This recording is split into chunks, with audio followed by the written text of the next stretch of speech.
You're listening to Delilah. Hey, Delilah, just want to send out a shout out to my girlfriend and not my wife, but my girlfriend. Does she like comic books? You're listening to And This Is Why I Love Comics. Andy and Mike. Andy and Mike.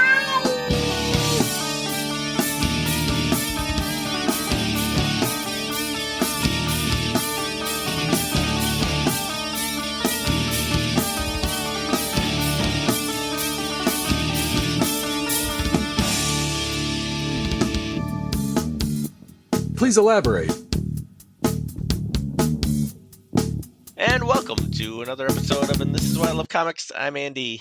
And I'm Mike.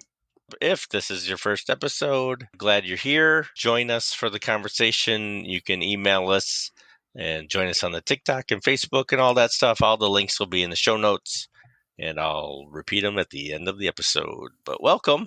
We're talking today about John Byrne's Fantastic Four, not his whole run. I picked something up from 1982. I think it was issues 240 to 245, and we're going to talk about those issues in a little bit. If you're a longtime listener, let us know. Let us know you're out there and what you like about the show.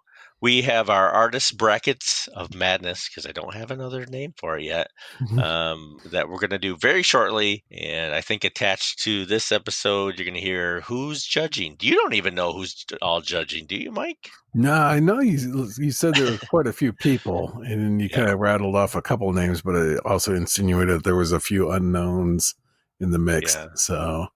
yeah, there's 9 of us. So, yeah. We've gone through almost the entire first round now. We just have, I think, 12 more artist matchups to go. And then we'll be deep in the second round, and things will get even tougher. 100 artists down to 50, down to 25, down to... Yes, exactly. I think it was 112 artists. Wow. And there'll be a wild card where I think I'm going to have to put George Perez's name on there. But, you know. That's just perpetually being put back on the list, and he's back on the list. We're looking forward to that, and there'll be lots of discussion, and I have responses from people. Some of them have put why they like it. Why they don't like certain artists. You don't have to, because you're going to be there talking about it with me, you know. Yep, and we can just downplay whatever everybody else was saying. Yeah, Jamie Hood from J Hood Creative Comics. Yep. J Hood Comics he's doing an audio for everyone. Wow. So I'll have lots of little snippets to throw in. I probably won't throw in all of them. I will do most of them. He's very, very communicative. Very interesting in his answers, and I disagree with about 80% of. No, I'm just kidding. Yeah, we're discounting. We're going to rearrange all of his audio bites. I really do like. I'll get it where he says like or favor, and then I'll just throw that in. I favor Rob Liefeld. We just rearrange everything he said into. I'll skew the votes one way or another, dang it. As needed, yeah. So welcome to the show. If there's anything you want us to talk about, please let us know. We will certainly add that to our growing discussion. List. Fantastic Four. How did you come to these particular issues, 240 to 245? His entire run he had done. He started in, 232 and was on it for several years. Yeah, 232 to 295. Yeah. Oof. So 81 to 1986, which he then jumped to Superman, I think, probably. Yeah, I picked these issues mostly because things I read, like I would do searches, and it was, this is a good Galactus story. So I kind of wanted that. And some of the covers had, guest stars from Captain America and Thor and some of the Avengers. Yep. So I thought, okay, this is Byrne on the Marvel Universe, and we'll get a good feel for what this snippet is. It's right in the middle of his run, a little more to the front, but, why not this? It still had the Thing in it, rather than, later on he puts the She-Hulk in. Yeah. So it had the original 4. There's 2 bookends, like the first issue, 240. Yep. Wasn't part of the Galactus story, and then the last issue wasn't part of the Galactus story. The middle was Galactus, and the front, I thought the cover with the Inhumans was pretty good. I'll tell you right now, I didn't enjoy that last issue. But other than that, I think I did. Okay, I'm going to get into it right now. Now, the Fantastic Four for me has never been my favorite comic, hasn't been my favorite group. I never collected it as a kid. I maybe had a handful of issues, probably mostly for Avengers appearances or Spider-Man or something. It's not that I dislike the characters, because I do have all the Marvel team up or all the Marvel 2-in-1 with the Thing. Mm-hmm. I have the entire run. I don't know. I think I don't like Reed Richards. It taints my entire feeling for the Fantastic Four. I just never liked, even I don't like the way Byrne depicts him either. I don't think he needs to be a jackass. I'll admit that, but I just don't. I did appreciate his writing, his story. It's a little wordy. It's a little Claremonty. Mm-hmm. But I enjoy. I like books that don't take me 5 minutes to read. I like. If the art's good and it's really wordy, I enjoy that. I mean, I'm old, but to me it reads more like a little novel, and you're getting what you paid for. I got these out of the dollar bin, and his Wikipedia page, and where they mention the Fantastic Four. I was just seeing if there was any juicy gossip. Yeah. There wasn't. It was just kind of just another title he did. I think at one point, did they not claim, or that he claimed that he had drawn at least something of every title Marvel had up to that point? Like a series or anything, but I think like the Hulk was like the last one that he had not actually contributed directly to, and that's when he left the Hulk to do Superman from there. Apparently he went to Indiana Jones and then the Incredible Hulk. Yeah, because he was working, I think, on Alpha Flight for a little bit, and Mignola was doing the Hulk, and then they just did a whole like creative team swap. Mignola moved over to Alpha Flight, and Byrne took over Hulk, and he did like Hulk for like 2 issues after saying how much he loved and was super interested in doing the Hulk. 2 issues later, I'm out of here, everybody. Good night. Come on, it says he wrote 314 to 319. That's 5 issues. Come on. Yeah, couldn't even stick it out half a year. But you wonder if some of those were like, did he do all the artwork in it, or was it kind of like we had to have some of the Marvel bullpen wrap this stuff up? Yes, I guess John Byrne did a Marvel premiere. He went to do Champions and Marvel Team Up. He did a few issues. Then he did the X-Men in Marvel Team Up, and then he did Marvel preview with Star-Lord. Oh, yeah. And then Uncanny X-Men, and then Fantastic Four, and then Alpha Flight, and then Indiana Jones, and then Incredible Hulk. And then shortly after that, Untold Legend of the Batman, Superman. And he returned to Marvel with Starbrand, West Coast Avengers, She-Hulk, Namor, Iron Man. Yeah, I remember his Namor. He kind of was business tycoon version of Namor. Yeah, I enjoyed that series originally, and I have since sold it and then repurchased some of them on the dollar bins. But it was pretty good. It was an interesting take. Probably where I learned about Namor more than any other series, other than maybe an Avengers series. And then, of course, Jay Lee took over the art.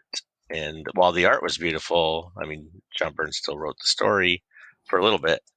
I wasn't interested in Jay Lee's story at the time and quit shortly after that. But his art was beautiful. Yeah. Jay Lee. He was, about 14 at that time or some ridiculousness like that? Probably, yeah. I don't have him on the artist brackets. I should do that. There were so many artists. I know. That was, and it's already tough enough. I know it. We'll talk about that later. Yep. Later. Dangerous. Spoilers inside of our own podcast spoilers. Right? Yeah. I'm still waiting on 2 people from the latest batch. Whackers. Actually, 3 people. Oh crap! Hopefully, I'm not one of them. Not you. Whew, dodged a bullet. Right. And those last 3 people, They know who they are.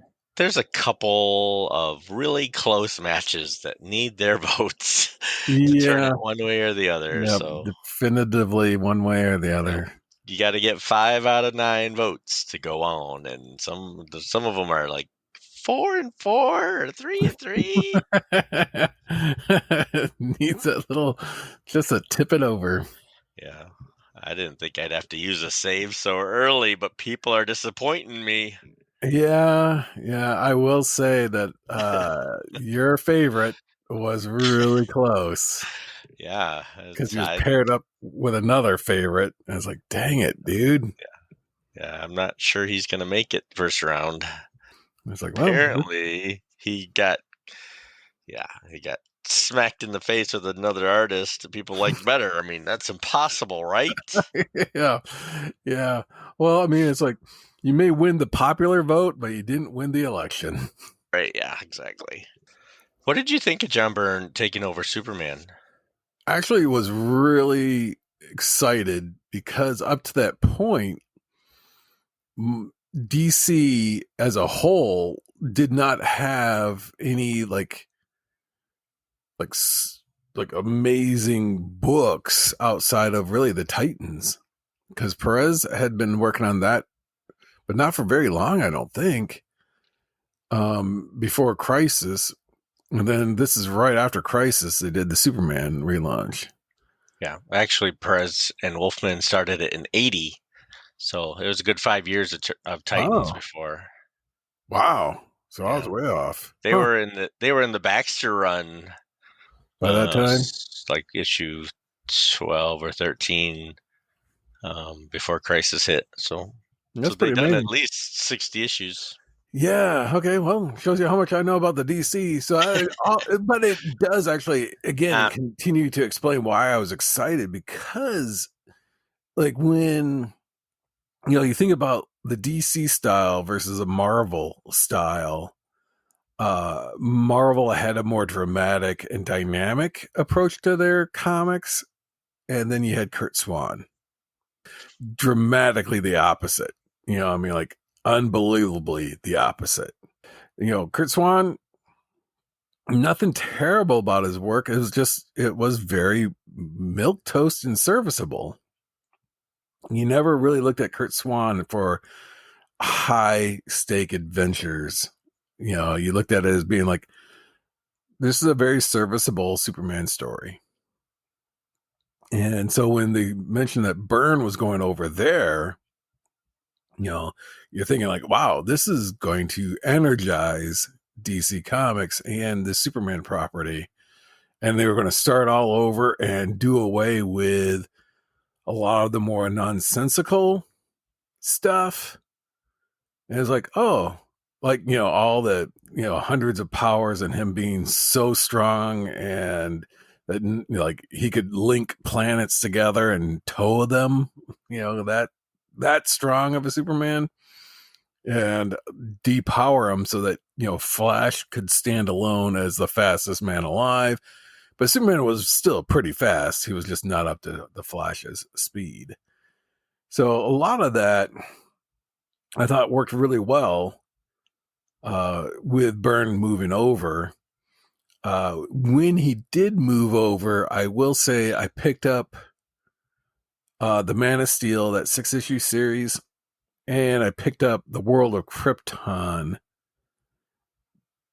but I didn't pick up any of the other mini series. I think it was like the World of Smallville and then the World of Metropolis. I didn't get either of those.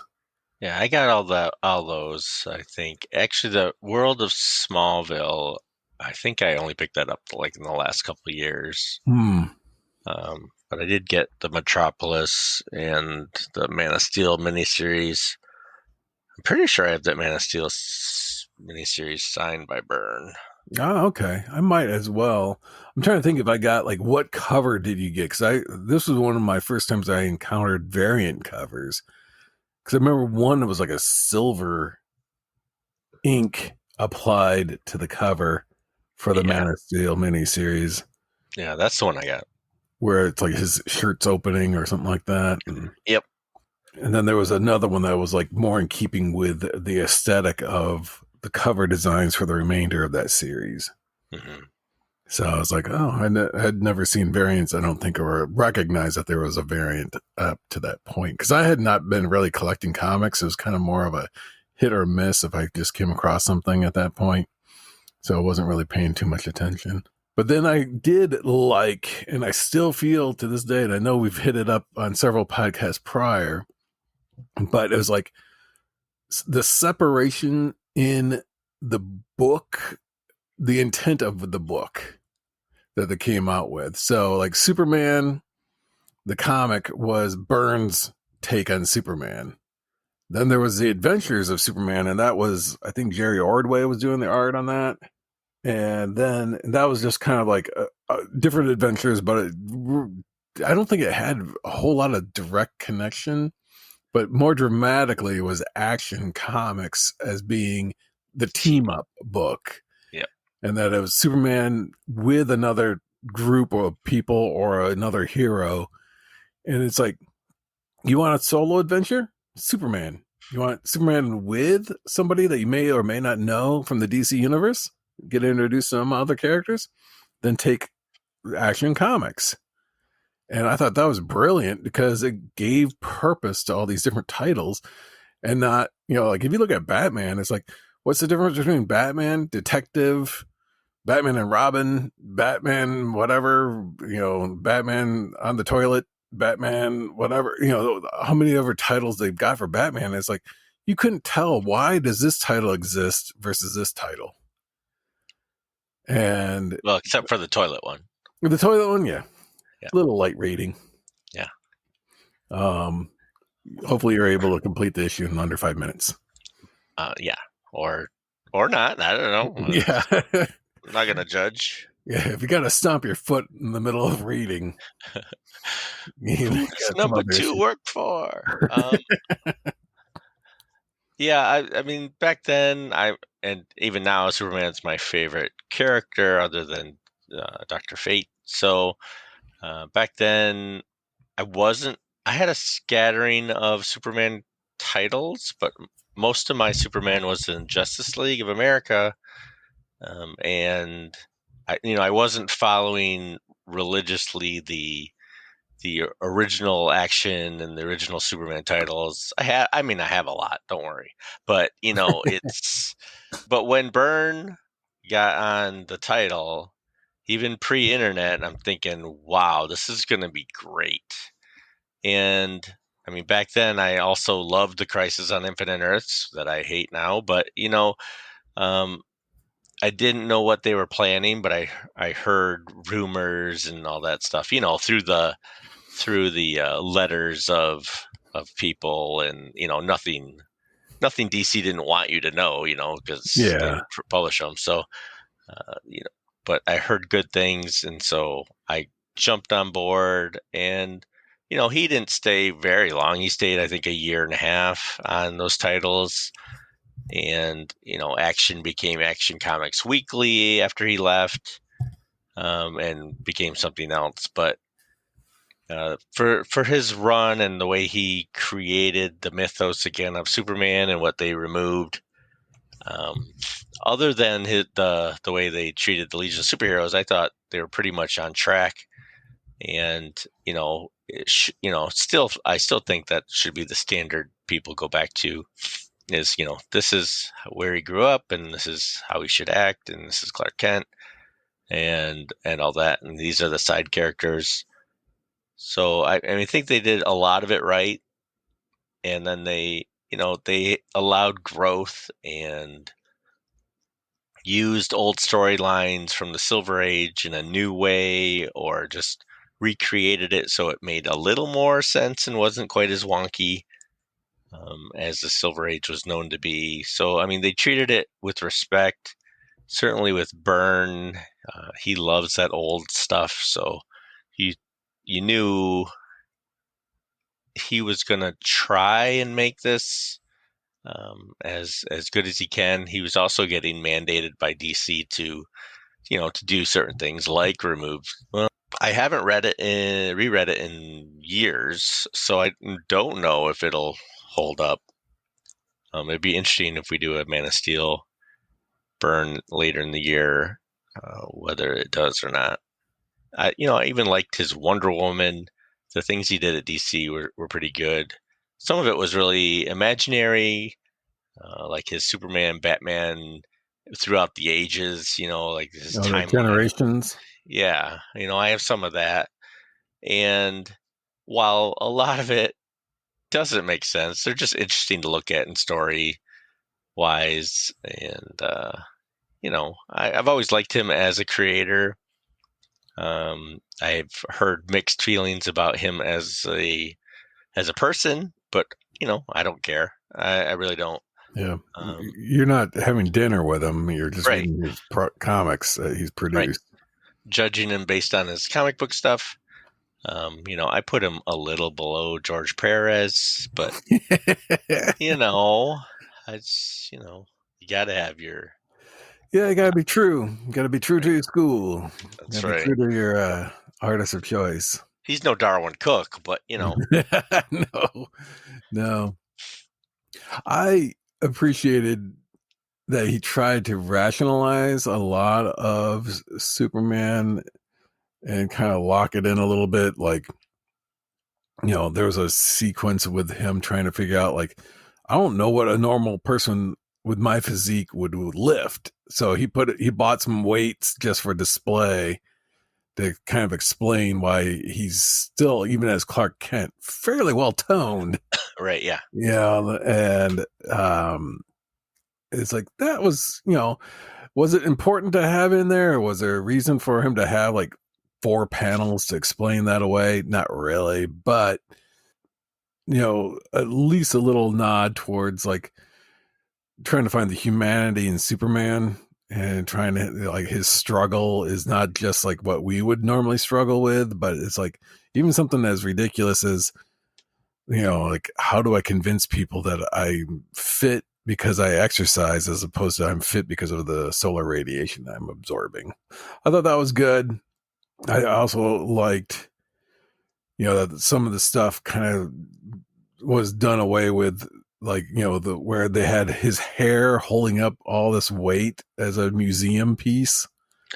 And, while it's quirky and fun, and I would love to see like a Brave and the Bold cartoon adaptation of Silver Age Superman, I thought for the modern take and a clean start, it made the most sense. And as much as, like you said, Crisis on Infinite Earths kind of at the time worked, but in hindsight caused a lot more grief. I will say that it at least was probably the best reboot outside of the Silver Age, Barry Allen Flash. It was the one opportunity that they really could have monopolized and started everybody fresh, and they kind of did. Like what you had, Green Arrow, the Longbow Hunters that Mike Grell had done. Frank Miller came in and did Year One to kind of update Batman, and then Perez did, the Wonder Woman reboot, and then Hawkman, I think, was it Timothy Truman, and Hawkworld. Yeah, was it John Ostrander, or I can't remember who wrote it, but they had done Hawkworld as its own, and it was just kind of like, how would these characters work if you had a fresh start? And I think Superman was the only one that really took advantage of it. Well, I guess so did Wonder Woman, because you think about, like, how did Themyscira look versus Paradise Island and his whole MC Escher kind of Paradise look. So Perez did a lot to kind of like update and rejuvenate that character and that property. But I think Byrne really set the tone, and it's like, we got an opportunity to clean everything off. It was like Lex Luthor is no longer the evil scientist hiding in a lair, but a a businessman, a shrewd businessman who, wants to be king of the world through capitalism, kind of a thing. And it's It like, was the 80s. I mean, come on. yeah, it was a reflection of the time, surely. You had Gordon Gekko's from Wall Street, greed is good, and that's kind of a take on like where Lex Luthor went, and his power came from money and intellect. I will say that I did kind of stop getting Superman the series with, I think, issue 4, the infamous, Clark Kent is Superman, and it's like, that's a lie, that can't be. He had programmed a computer to determine the identity of Superman, and it's like, You almost did a Jimmy Stewart. That's a lie. that's a lie in the best configuration of things. You can't be Clark Kent. That's impossible, Mary. What about Lana's pedals? So, that sounds wrong, but anyway. What about Lana's pedals? Hey, no. So I liked the fact that he, changed up a lot to kind of streamline it, to start it fresh and drop all the, like Superman's cape can stretch in infinite directions. And, I was like, no, his cape is just cloth. Superman's outfit was sewn by his mother. And it's like from the baby blanket that he landed on Earth. And it's like, no, it's just a regular costume. And I knew that kind of caused a lot of controversy. It's like, he's got an indestructible costume. And it's like, how the heck do you make an indestructible costume? Because by its very nature, there's no way you can like stitch it together or cut it to shape if it's indestructible. He's got a red sun needle. Yeah. That's true. There was that as well, that they dropped the entire all the spectrum of kryptonite. Yeah. There was just the green, and there wasn't all the various iterations. So there is again. Yeah, everything came back, which is why Crisis was the worst thing ever. Yeah, because they just. But obviously, it had the longest impact, though. Yeah. Now they're rebooting and relaunching every 5 years. But that was 80 something that Crisis hit. Yeah. And then that lasted until 2000 something. Yeah, it was a good 20, 25 years. Yeah. So, it was getting convoluted because especially like with Hawkman, that poor character never really had a chance.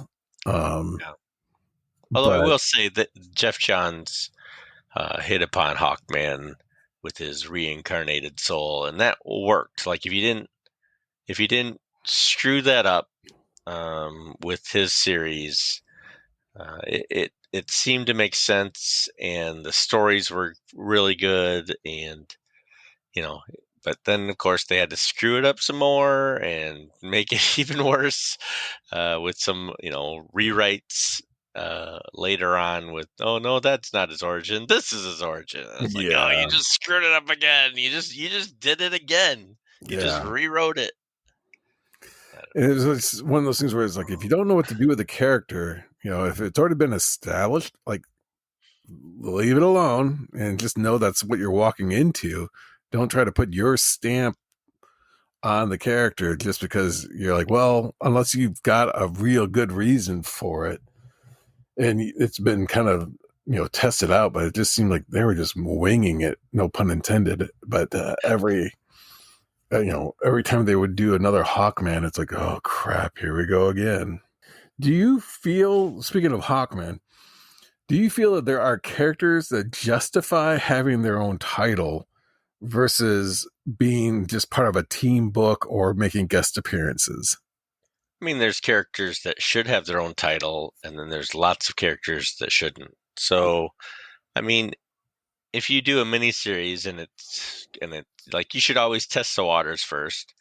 I think in short bites, any character, if you got a good storyline, do 12 issues of Hawkman and see where it goes. Then do another 12 issues of Hawkman. Make sure you have a storyline first. I don't think series are the way to go anymore, really, you got your main couple characters, but everything else should be a miniseries until that character becomes strong enough to maintain its own. Like, I mean, every New 52 rebirth thing, they try and throw a bunch of titles out there and see which ones that stick.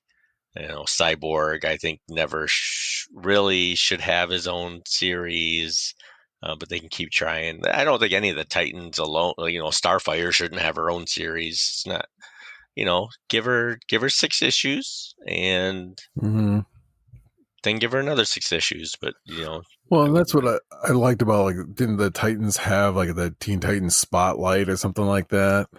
Yeah, they do a storyline here with this character and then another storyline. Just one, change it up. Yeah, and that way you're getting samplings of them on a solo basis, but they weren't going to be enough to. Right. The Beast Boy, the series. And it's like, no.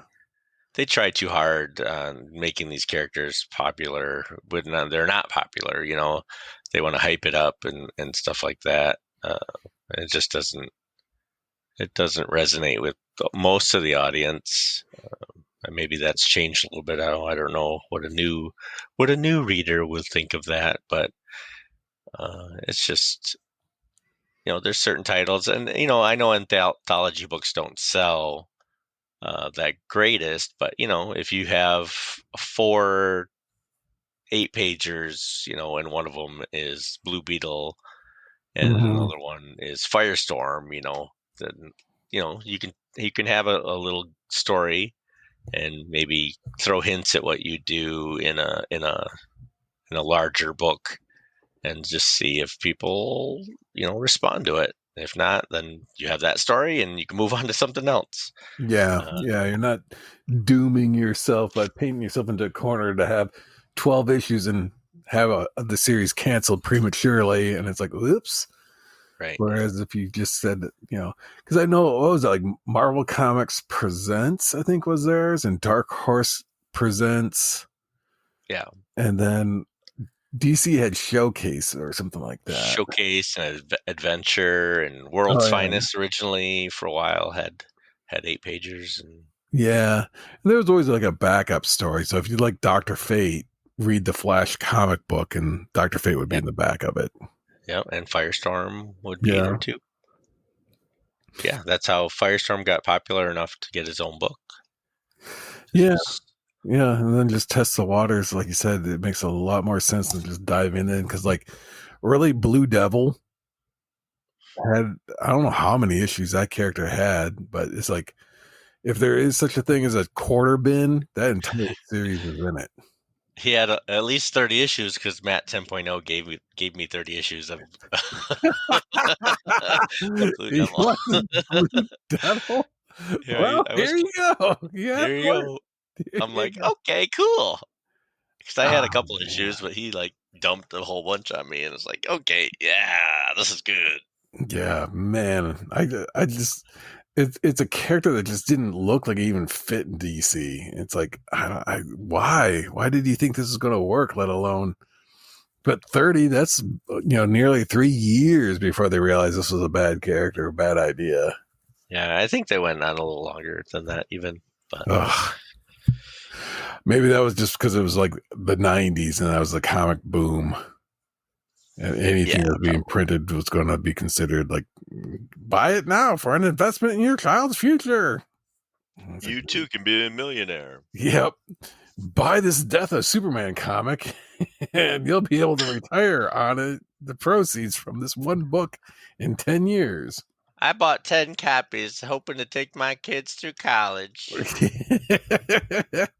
Which is the exact opposite of what makes something valuable.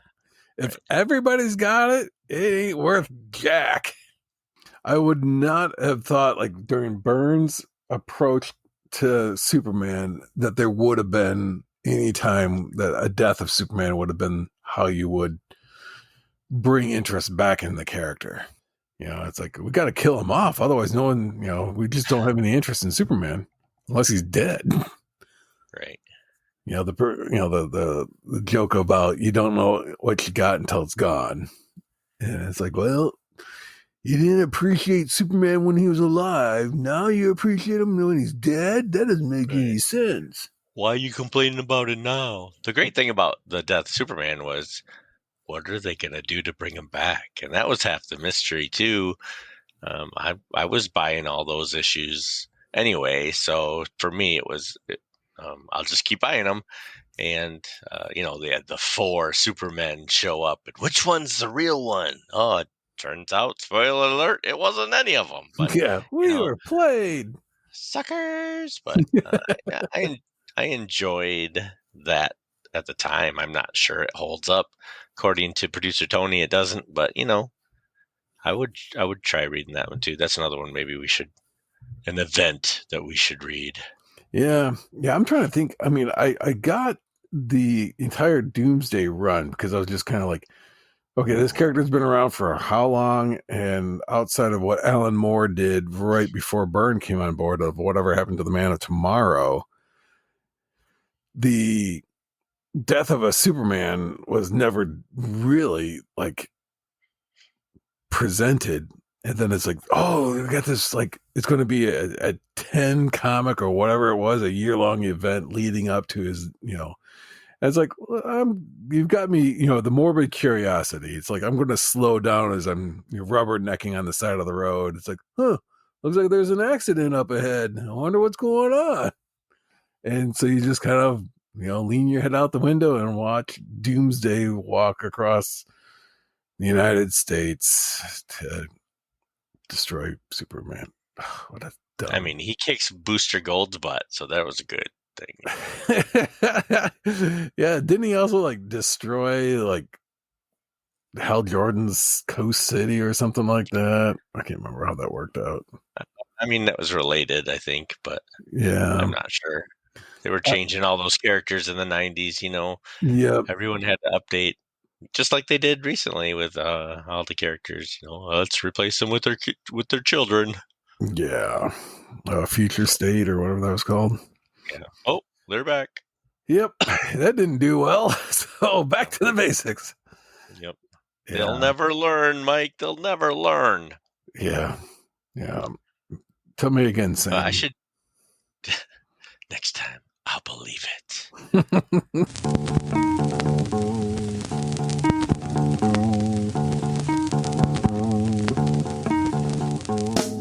Now, the Fantastic Four, I missed out on some of this. Galactus, probably my first encounter with Galactus was Secret Wars, probably. And then that fed me into other Marvel stuff. So this was a Galactus story as it was originally happening. And I think this is a good sample of Byrne's Fantastic Four. You got some characterization, what he was trying to do. He made Sue Storm not this, waif little girl. She was a woman and she was powerful and becoming a character of her own. She wasn't just the victim. So you can see what stress. Yeah, so you can see what Byrne was doing. I love the Human Torch, but I don't feel that he ever is a great character. Like he's kind of two-dimensional. Mm-hmm. Probably the most dimensions would be Sue or the Thing, and then the Reed is kind of two-dimensional as well. No pun intended. So it was interesting. It was. I am even now talking back. If you can't tell, I'm mixed on it. It's not my favorite group. I enjoyed reading it, and I would read more of it and see where it takes me. But I can see why this is. Well, actually, what I was going to say is, if this is defined as the great series, part of the series, these are one of the best Fantastic Four issues. I question what the other 400 issues of the Fantastic Four did. That preceded it, yeah. Right. That's these are good and they're classic in some way because it was the 80s. I don't know. I'm not even talking about his art. Yeah. I'm going to ask if you've caught something that I did as I was reading this, and I will say the being spoiled with the movies, you kind of get into this whole like that is the Marvel universe, is what you see in the movies. You know, Iron Man, Captain America, they've got so many different characters. They've got all these different villains. And it just expands and they reference, you know, things, Spider-Man and his rogues gallery is part of the movies, all of it. But in reading this Fan 4, I just completely forgot about how uniquely Fantastic Four, this part of the Marvel universe is. They got, it's like almost none of the other characters cross over to like as far as villains, as far as you know, they're very distinctly the Fantastic Four's cast of characters that just happens to be in the same universe as the X-Men, as Spider-Man, as the Avengers. Because you know, in reading it, Galactus, that's purely the Fantastic Four. Doctor Doom, purely Fantastic Four. The Inhumans, that's a whole like civilization that only exists in the Fantastic Four comics. And it's just like everything that you kind of you forget how much came into the Marvel universe through the Fantastic Four.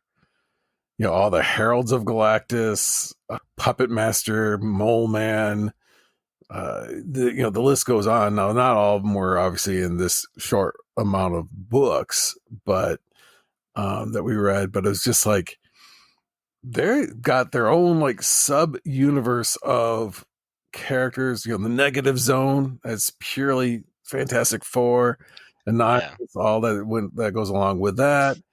You know, it's just, and you know, I don't know why it just feels like you kind of got spoiled by the Marvel cinematic universe and the world that it's painted with that you kind of, and how that they could not up to a point incorporate anything Fantastic Four related. So as a result, you know, that whole section of Marvel just ceased to exist.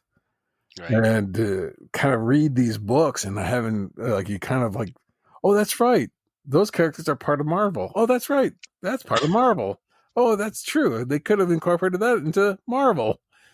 And it's like, okay, yep, I get it now. I kind of spaced out a lot of these characters of the Watcher. You know, I mean, yeah, the Watcher showed up in the What If, you know, cartoons on Disney Plus, but it's like some of these characters have more recently because of, you know, Disney's acquisition of Fox.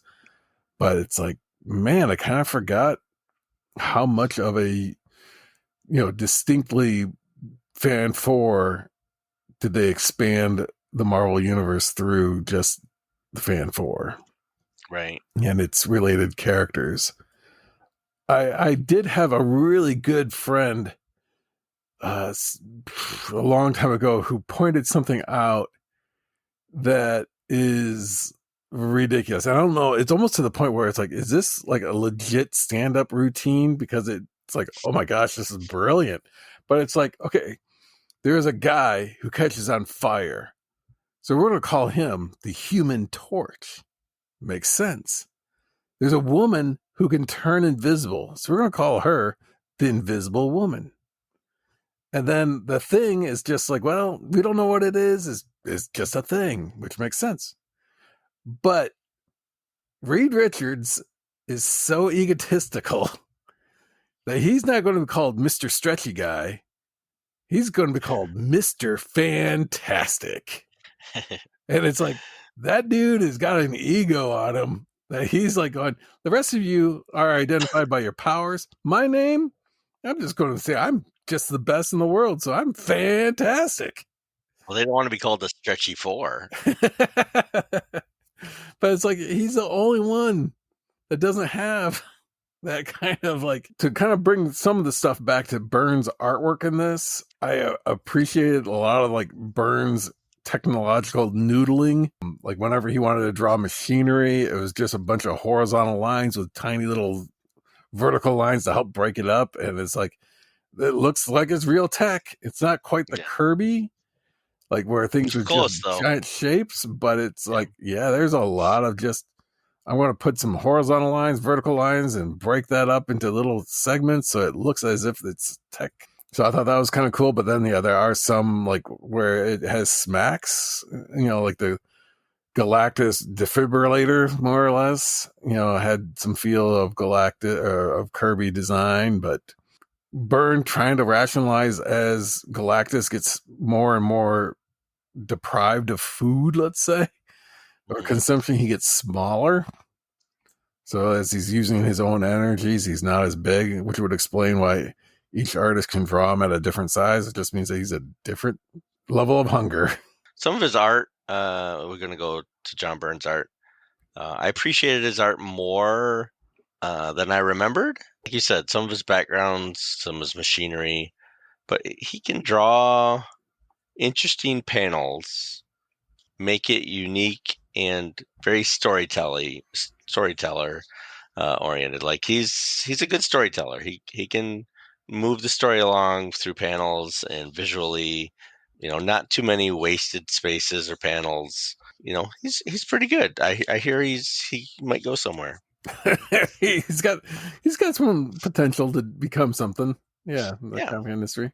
And I did like, some of these one-off characters, and I can't help but feel as if given the right person, they could do something with these one-off characters. And I'm referencing primarily like this Roman emperor guy who became a suit of armor when the Fantastic Four partnered up with Black Panther, and they went to investigate inside of a giant like mesa, this huge plinth like thing, and then inside is Rome. And it's like, it's like, did they ever bring back this character for any reason? I know that he kind of got an unfortunate end, but it's like there's nothing that said they couldn't bring this character back, right? To do something else down the road. And it's like that was just a single self-contained issue, which would now in current comic continuity would take like 5 issues to tell that tale. But he was able to self-contain it in one single issue, and I thought that was pretty well done. Yeah, he had the Inhuman one, and then he had the Black Panther one, and then there was a 3-parter, and then another single issue one. So it was a good little mix there. Yeah, it allows you to jump on, jump off, or whatever. You didn't feel like there was a huge obligation to, get 18 issues in a row in order to get that one story resolved. My son was buying the Batman Year Zero, Snyder, Capullo. It was like it took more than a year to do a year comic, where Frank Miller was able to do it in 4 issues. Right. It was like Batman Year 1, 4 issues, and you're out. This Batman Year Zero it just kept going nonstop. Yep. I was like, good grief. When's this series ever $6 a pop, probably. Yeah. Now I'm going to ask you if this occurred to you, if I'm the only one who's thinking it, but as you and I are both huge fans of the original run of Mystery Science Theater, did you look at the Herbie robot that helped Franklin and go, that looks a lot like Crow T Robot?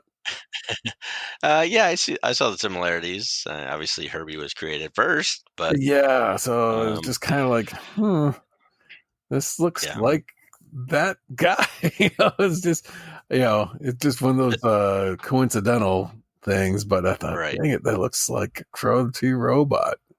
Yeah, it's funny how Byrne incorporates Herbie, who was created for the cartoon. Yeah, and brings it in. And he brings it in as the nanny type character. If there was one thing I didn't like the most about these issues, it was the last one that centered on Franklin. Mm-hmm. I don't know, having this all powerful child, it just seems like a trope. Maybe it was created on this one though, so like I don't know where else it is. It just seemed predictable, and it was interesting knowing some of this history, but never reading the actual comic for it. Like, I knew Franklin had set up barriers in his own mind from some other, some Avengers book or something that I'd read, and I'd never seen the actual book. Just like I knew the Inhumans' home had moved from, the Antarctic or whatever into the moon, but I never knew why they when did that that. occur? Yeah, and it was, boom, there it was right there. So it was kind of interesting. It's like reading a history book in some way, and seeing the original issue of where it occurred. So that was kind of neat. I never cared for Franklin. I liked him as a child, and I realized, comics nowadays, they got to age the character up. He can't be a child for 40 years. But like The Simpsons, right. So I understand that aspect of it, but and I would assume he would have powers, but this all powerful Franklin, and then is he a mutant? Is he not a mutant? I don't really care, but the Sue Storm stuff was more interesting to me.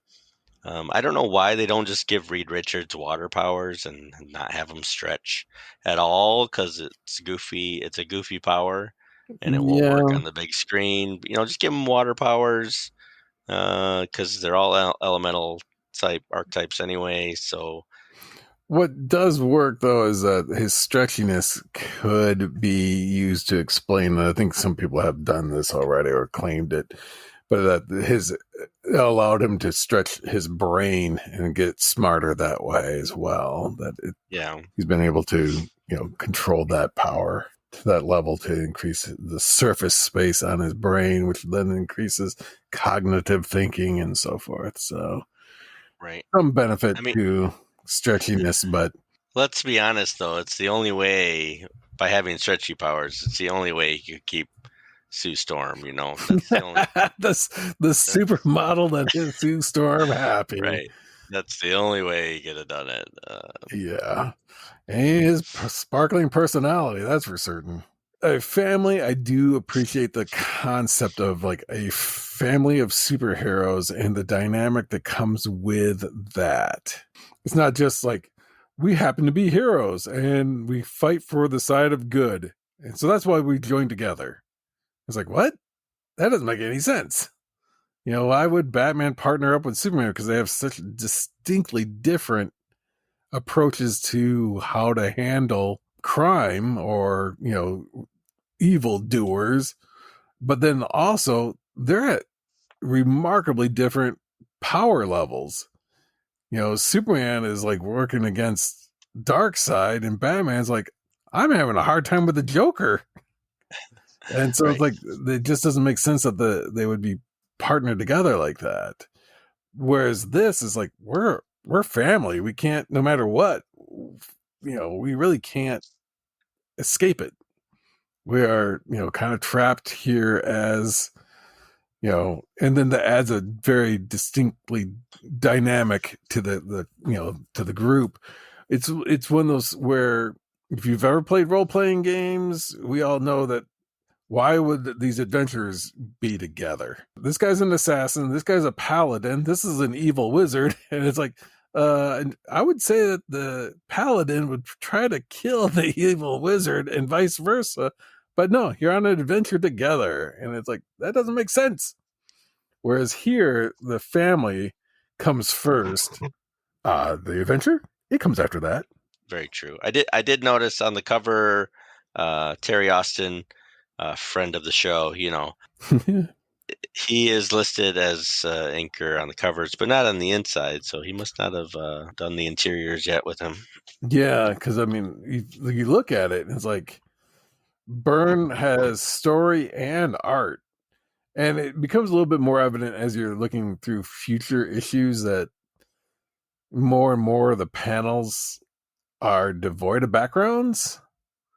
It's like I'm spending so much time writing and doing the art of the characters that the backgrounds are just solid colors. Yeah. And it's like, yep. And when you have that many labors you're trying to put together, it makes it very difficult to be able to accomplish all of it. Either you're really good at one, it's the proverbial jack of all trades, master of none. And when he was just doing art, his stuff was phenomenal.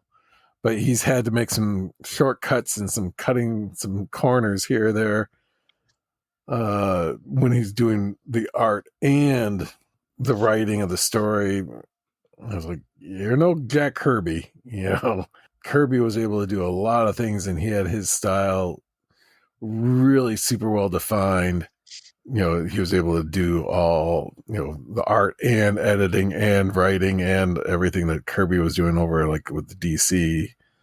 And then when he returned to Marvel, here it's like Byrne's doing it all. And it's like, yeah, but you've kind of had to do some stuff to kind of make it possible by shrinking some of the efforts that you were doing. Your backgrounds became super simple, giant, sketchy, the people are very well just quick representations of them, as opposed to being like, that's the best iteration or a consistent iteration of Reed Richards' face. It became very much like, yep, he's got that angle at that face. That's how he looks all the time.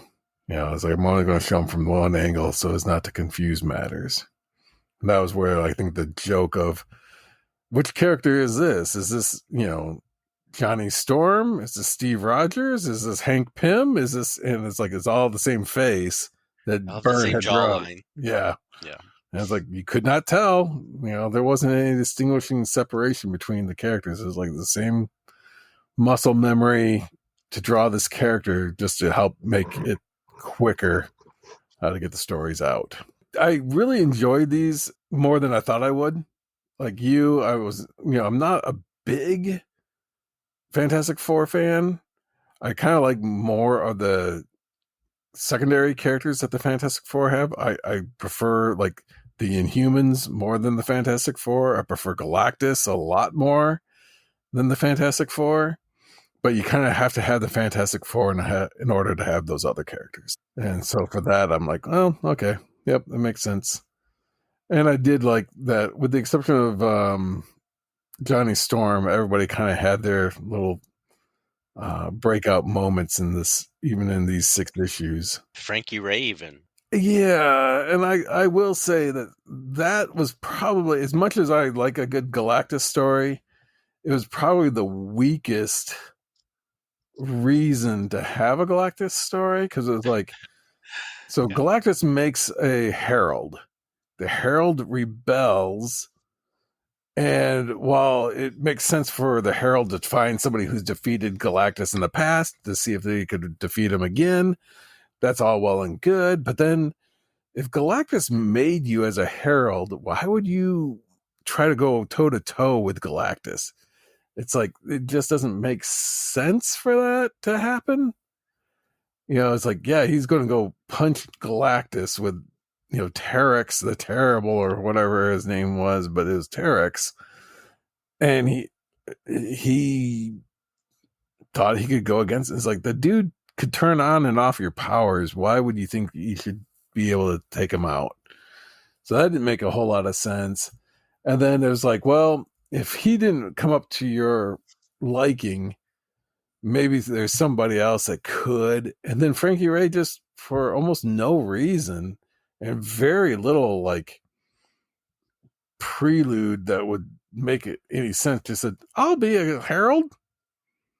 And he's like, what?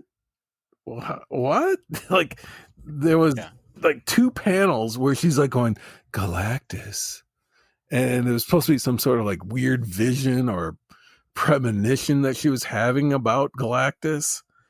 And then all of a sudden just makes the choice, I'm going to be his herald. Very arbitrary. And it wasn't like, there was a like, my powers, I could never explain where my powers came from. So maybe it did come from Galactus, and I'm just now returning that.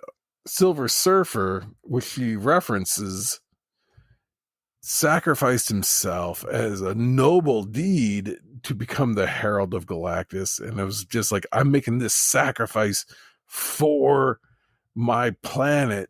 This was just like, yeah, I'll do the same, I guess.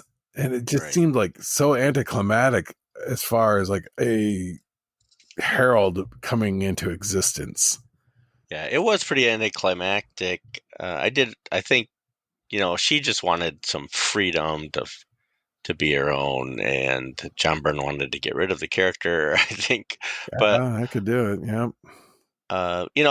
I think Frankie Ray accepting the Herald was pretty out of the blue, that's for sure.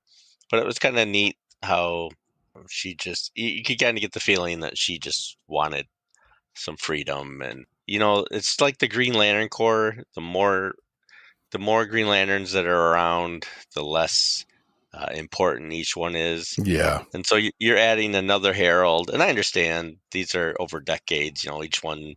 Each of these heralds served, for a while now, and we're just picking up on them now. But Nova, Yeah. I always liked the character, but we all know who the Herald of Galactus should be, or who it should be. Terrax. It should certainly still be Terrax, right? I mean, Firewalker? Firewalker, sure, yeah. 1 and 2, the robot and the real person. I never understood that one at all either. No. There's been a dozen heralds now. I mean, he's got to be running out of power soon, right? Because he just gives all these heralds infinite power, and then he doesn't take the power back. They all have power still. Which is weird that you would think like, okay, you've stopped serving my purpose. He's under no obligation to continue to keep them around. It's like as soon as Silver Surfer, it's like, I'll just cut you off. Okay, you're done. You're done. You're done. I only need one at a time. So you didn't have powers before me. You're not going to have them after me. Yeah, I won't go after your planet, Silver Surfer, but I'm just going to drop you having powers because I'm going to give it to somebody else. And not that you can compare, John Buscema versus John Byrne. Well, you're wrong. We can compare them. There's an artist bracket of madness coming out. And True. Those two may be up for a rematch. I don't know. But I remember distinctly John Buscema origin story of the Silver Surfer. And there's a couple of panels of Galactus's hand coming down and just transforming Nornrad to the Silver Surfer. And then when he's in that Silver Surfer, he's got his arms extended and just kind of basking in this power. And it's holy crap, and it was dynamic. It was you just feel the power coming off that page. And the transformation of Frankie into this new herald, it was poof, now I'm fire all over.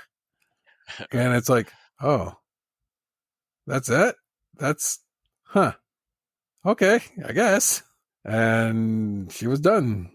I would make the same deal with Galactus. So, I'm not sure why you have a problem with it, because I want to fly the universe, and I'll lead Galactus into some meaty planets. Let him lead him up. I don't care. I get to fly the universe. Yeah. If that was your thrill of adventure is what you're looking to do. But she just whatever connection she had to, friends, family, love interests that was kind of implied with Johnny Storm. Nah, all gone. Right. She's no Zsaji, that's for sure. It's Johnny. Oh, yeah, I forgot about that. Secret Wars, everybody. Read the original Secret Wars run for that bit of goodness. Episode 4. Whew, that's some tough doing. Something like that. Yeah, man, I don't know. I'm confused whether I would read more of this or not. And I own the whole series, so I want to try more. Maybe because there's the Trial of Galactus later on. And then I like his She-Hulk stuff, and I've seen snippets and stuff of the other things he does with the Fan 4, and it all looks good because he's a good artist. And, I don't know. I'm torn though. I felt like I would read this series and then go, wow, this is why everyone loves it. And instead I went, that's pretty good. And I will say that the first Jurassic Park kicked in and everybody was looking at it like, those dinosaurs are freaking real. That's as far as not the book, but the movie Jurassic Park kicked out. You're like, holy crap, how did they do this? This is unbelievable. They really made dinosaurs exist. And everybody was just in awe. Now, dinosaurs, space creatures, entire civilizations, Avatar, like it or hate those movies, the CG work is phenomenal. And you just become super complacent about that. It's like, more CG, whatever. They did Thanos. And you kind of go, whatever. And I'm wondering if the same thing is true here, where at the time, no one thought storytelling and character development and these characters could really come and bounce back to being in demand. And Byrne comes in, breathes new life into these characters, and people are like, holy crap, this is amazing. These are the Jurassic Park dinosaurs. But by today's standard, we're seeing this type of story on the regular, if not better stuff. And we've been exposed to a variety of things that this has just become commonplace by comparison. And like, if you were to go back and in time and read them when these things were coming out, and you were reading them with the mindset of the time that these things came out, would we look at this going like, there's never been better storytelling than Byrne's run on the Fantastic Four? It's a good point. Because it's like, you go here and you look back, and then you go like, let's take a look at Darwin Cook's Parker or anything that Brubaker and Phillips have done. No, those aren't superheroes, but as far as storytelling and as far as character development and as far as action and dynamics and interest, I would grab anything from the Ed Brubaker run before picking up another John Byrne Fantastic Four. But we're spoiled in that way. Like if you literally were to say you can only read one book per year, one title per any year, and that was your collection, and you said, okay, well, here's 82, I would probably wind up grabbing these Fantastic Fours from 1982. But in 1983 it might be something different, 1981 might be something else, but this might have been the best books coming out in 1982.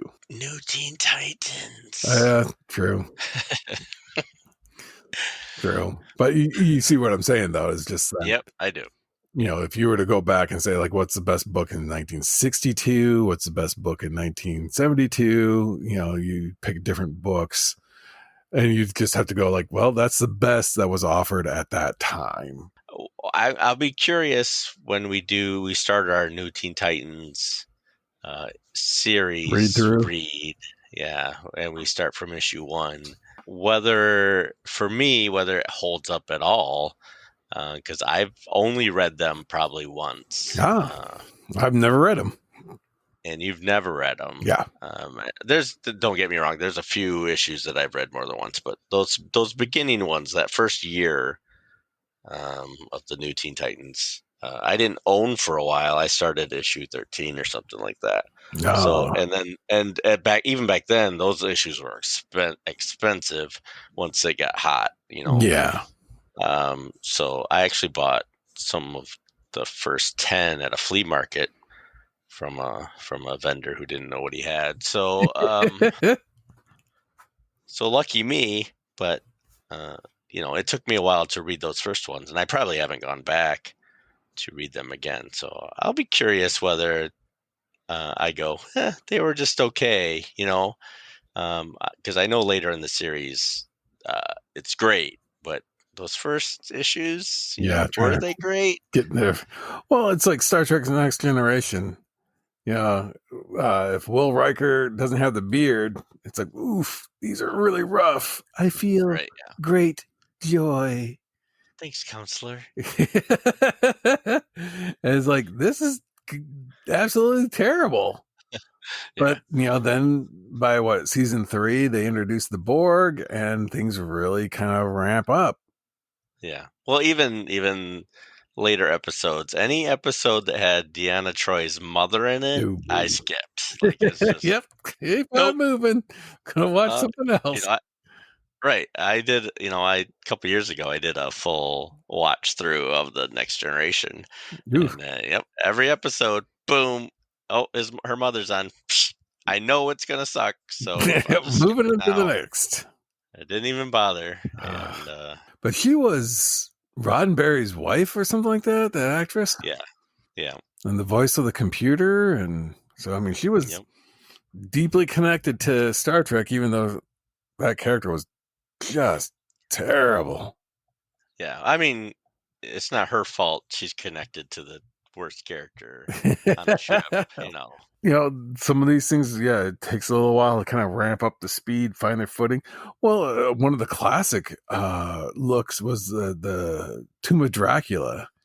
When that book started, they really were just like horror stories with really little to no rhyme or reason as to where it was going. But then after the first few issues came out, then they started kind of like finding their footing, and then became a really, collectible and highly sought after series. Not that the first ones were not collectible, but it just didn't quite catch on until like the writer artist combo hit their stride, and was doing well after that. So there's been a lot of those examples. I think Byrne did kind of hit the ground running with Fan 4, but either you love these characters for what they are, or you're like, I could take it or leave them. And these books, which I did like, that they were, they had enough standalone issues that you could kind of like, oh, that was fun. That was good. It was just kind of an appetizer. You didn't feel like you were in a huge commitment, to have read that single issue. And it wasn't dragged out so long that it overstayed its welcome. These were fun reads. Would I go back through and continue reading them? I would probably cherry pick the rest of the Byrne run. I would probably go just by looking at the cover. And I know you're not supposed to judge a book by that cover, but it's like, nope, no interest. Another Galactus story. Okay, I'm going to read this. There's a part of me that wanted to read a Doctor Doom story because I love Doctor Doom. I can't say I'm not going to go back and read some, because I think I am. I enjoyed it enough. I enjoyed it for what it was. I kind of feel like when we get around to reading Walt Simonson's Thor, it's going to have a similar feel, not necessarily writing style, but just the mythic quality about the run, how people love that, call it the best Thor, call it the best Fantastic Four. I think it'll be a similar thing, but I want to see what led up to this story now, and I want to see where he goes afterwards. So I'm probably going to dive into some Fantastic Four later in the year. Begin to enjoy the characters, because certainly the stories are good. They weave in and out. Like you said, there's single issues, and they probably tie into something that Byrne did later, but you didn't have to read that to enjoy the issue. So he's planting seeds and he's having fun and trying to come up with these stories that are more character driven than maybe previous issues. I don't know. I'm curious, but if I don't end up getting any more into the Fantastic Four, I don't feel I'm going to lose anything either. So, I'm kind of at that crossroads where if they fall into my lap, I'll read some, but if something else distracts me, then, that's okay too. But I feel like because I own them, I should probably just see if I want to keep them or not. I don't know. Yeah, Uh, yeah. And as I'm getting up there in the years, I'm just kind of thinking, if I'm never going to read them again, do I need them? right. It's like I'll take a third of whatever they're valued at and just sell them to a local comic shop and let somebody else enjoy them. It's just I've got them stored in long boxes. I got them stored in short boxes. I got them upstairs, downstairs. They're scattered all over the place, and it's like I'm not On a plane, on a train, with yeah. a wolf, with a Would not, could fox. not. So yeah, it's just getting to a point where it's like I think I'm just going to go through a lot of my books and make a choice as to whether or not if I'm ever going to reread it, or if I'm just going to consider that. Or like you said, it's like if I've never read it before, give it one final read and then get rid of them. Yep. Uh, I think that's what I'm probably going to end up doing is just read them. And, if they turn out that they mean something to me, I'll keep them. But otherwise, I'll sell them. I'll do an eBay or Wally's Castle sell and yeah, just let somebody else enjoy it. And, I don't need to own every single issue I want. There's collections that I'm going to keep. Let my kids filter through them. But I don't need to own every single thing anymore. I'm not that kind of collector anymore. I'm more of a, can I enjoy it? Can I read it for the podcast? Can I learn something from it? Is it Darwin Cook? That's more what I'm interested in.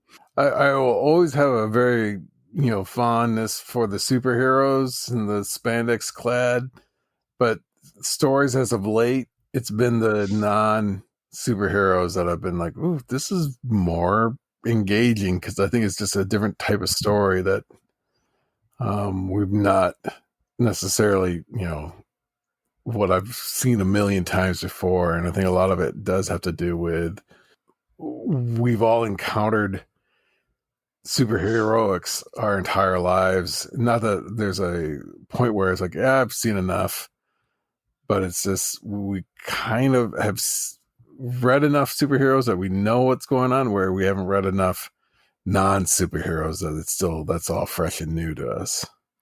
So if you have opinions on John Byrne and the Fantastic Four, and I know you do, please let us know. We are at, and this is why I love comics podcast.buzzsprout.com. You can email us at, and this is why I love comics at gmail.com. You can join us on the X or the Twitter, as the old folks used to call it, and this is YIL1. We're on Facebook, and this is why I love comics podcast. Please join us there. You'll get information on when we're recording new episodes, what we're going to talk about, and what's coming up. You can support the show, become a Patreon member at patreon.com, and this is why I love comics. You'll get some great audio niblets that we haven't posted on this regular feed, some really funny stuff. You'll also get first access to some merch and some contests that we're going to do, and also whatever else you want on the podcast or on the Patreon feed. If you're paying for it, we're going to do it within reason, of course. I got a couple ideas that Mike doesn't know about that I thought about with some maybe some role playing and stuff like that that I want to embarrass him about. So some cool stuff coming up. All you got to do is even $5 will support us and will let us do more of what we want to do. So please do that. We're going to do the TikTok. The Why I Love Comics podcast is our TikTok. I don't think I've ever said that before. So that's us there. Thanks to all our supporters and friends of the show. We really appreciate it. We couldn't do it without you. Thanks to producer Tony, co-host Matt 2.0, Kevin, Jamie, Matt 10.0, and the future judges, which I will a little audio soundbite of them so you can learn more about the judges and who is deciding which artist is the best. Who lives and who dies. That's right. There's no saving you. If we ever want to interview an artist, we're going to have that artist win a few rounds. So we're going to think about that. Yeah. We're gonna have to. Yeah. I fell in the first round. I'm not going to do an interview with you. Screw you guys. Right. Thanks to Thunder Chicken for the tunes. Check them out on Spotify. There's a link in the show notes.